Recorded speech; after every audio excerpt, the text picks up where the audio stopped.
President Donald Trump announcing executive orders to extend COVID-19 economic relief, what that entails, and why lawmakers were not able to reach an agreement. Plus, a Gonzaga senior going viral on TikTok this week. We'll tell you why. After a cool morning and afternoon today, temperatures do stabilize to some degree. Still some variations in our high temperatures for the weeks ahead. My administration continues to work in good faith to reach an agreement with Democrats in Congress that will extend unemployment benefits. President Trump says he is ready to take executive action after negotiations on a coronavirus bill failed today. The president says these new orders will address unemployment, evictions, and student loans. And good evening, everyone. Thanks for joining us here on this Friday night. I'm Regina Ahn. Let's get to our top headlines right now. President Trump says he is looking to take executive actions on 4 new items. So that includes unemployment, student loans, payroll taxes, and extending the housing moratorium. But Democratic leaders say executive orders are insufficient in meeting the needs of this pandemic.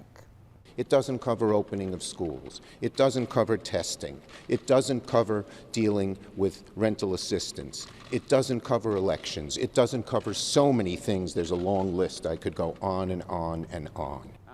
And the bill's overall price tag remains the biggest sticking point here. The White House started at $1 trillion, with Democrats wanting a $3.4 trillion package.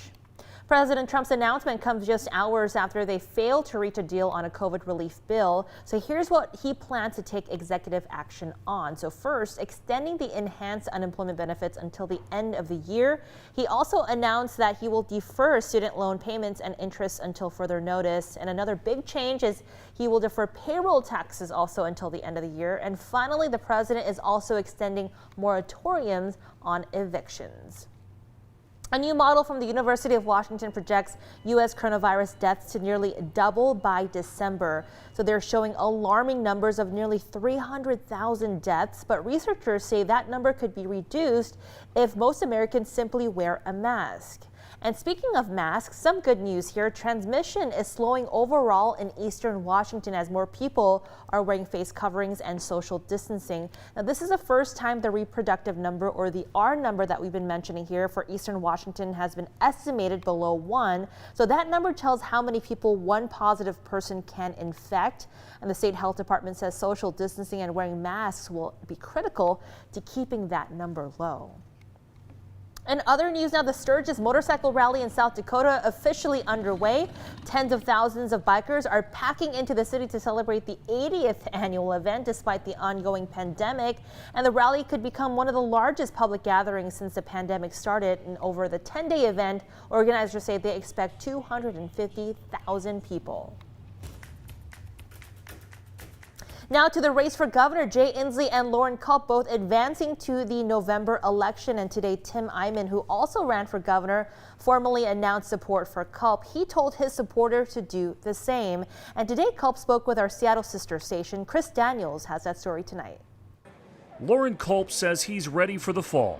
And that's what my message has been all about, of getting this big bloated government under control, getting it off our backs and out of our pocketbooks. The Republic police chief will take on Jay Inslee, who won a commanding percentage of the vote in the primary, especially in Western Washington, and said today in a statement to King 5, he's honored by the overwhelming support he received on Tuesday night and remains focused on leading the fight to defeat COVID-19 so that Washington can safely and responsibly reopen. But I'm curious, what's your position on masks, the mandate from Governor Inslee, and your future rallies? But this is the same Jay Inslee who's released thousands of prisoners from our state penitentiaries, 2 of which have committed murder since they've been released, and multiple crimes. A lot of them have reoffended, and that falls right at the footsteps of Jay Inslee. And he wants to talk about me endangering people by letting them make the free choice to come to my rally and wear a mask or not. So how do you feel about wearing a mask? If a store requires a mask, when I go to it, I put on a mask.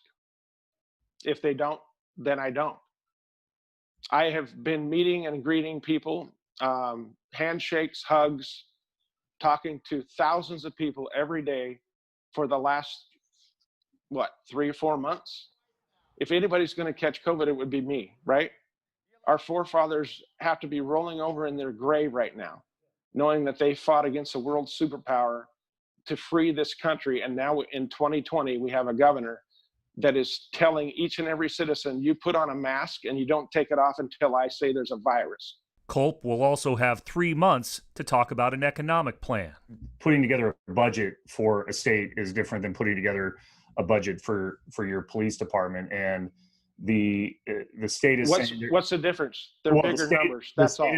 The state is saying that there's going to be a $9 billion shortfall that needs to be closed. Where do you trim the fat? What do you, from day one, what would you target for reducing that shortfall? So we don't have a revenue problem with the state. We have a spending problem, and we need to get that under control. What's one department that you think is bloated right now that is ripe for trimming?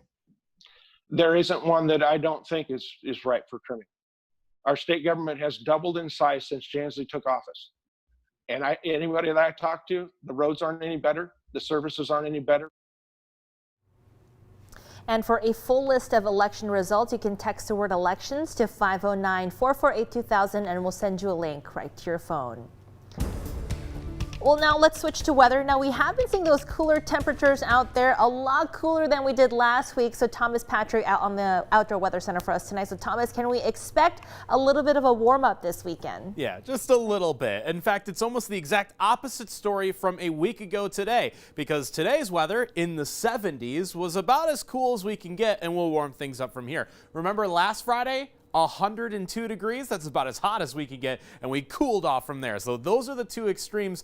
Neither of those scenarios in the forecast moving forward, somewhere in the middle. It's 66 degrees outside right now, and if I have to say so myself, it is absolutely gorgeous out here, and the winds have calmed down. A little bit of cloud cover starting to move in, and here's the secret of our Outdoor Weather Center. I look off to my right, and the moon is in frame, just a little bit of that wispy, ominous cloud cover right in front of it. It looks really cool outside, but we'll be able to see some cooler stuff in the coming days here. But for the start of the weekend, a little bit of cloud cover in the morning hours, but shaping up to be an absolutely beautiful day to get outside with temperatures in the low 80s. Can't draw it up much better than that. But coming up, I mentioned the moon and some space stuff. Oh, I'm getting back into the astronomy. Come next week, I'll show you what you can see in the night sky. A really cool event, but you'll have to hear about that in just a few minutes in my full weathercast.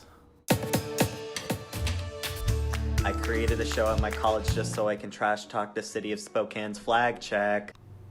Alrighty, Gonzaga senior there going viral on TikTok this week. His video featuring clips from a comedy show he helps make at GU.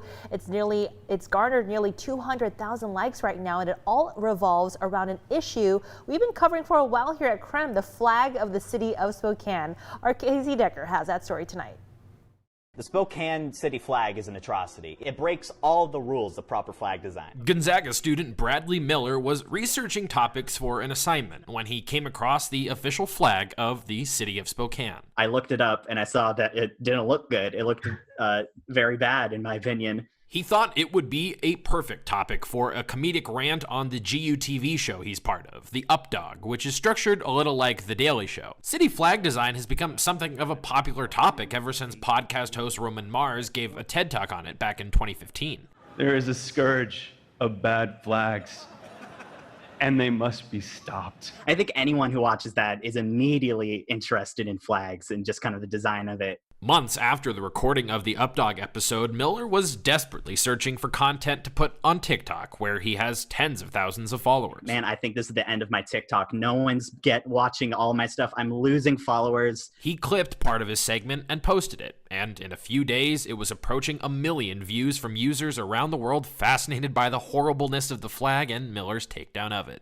About half of the design, if you want to call it that, is dedicated to the phrase City of Spokane. I mean, in their defense, nothing says Spokane like a flag that says City of Spokane.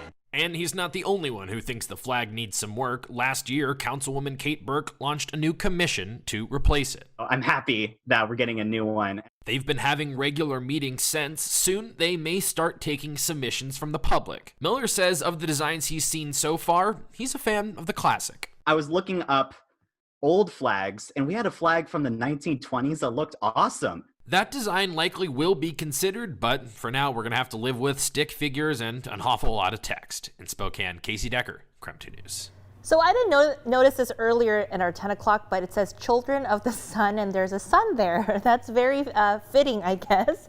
I don't know how I feel about the flag. Looks good to me. All right, well, coming up here, you need to check your pantry, folks. A nationwide salmonella outbreak now has a case showing up in the Spokane area. We'll tell you what you should throw out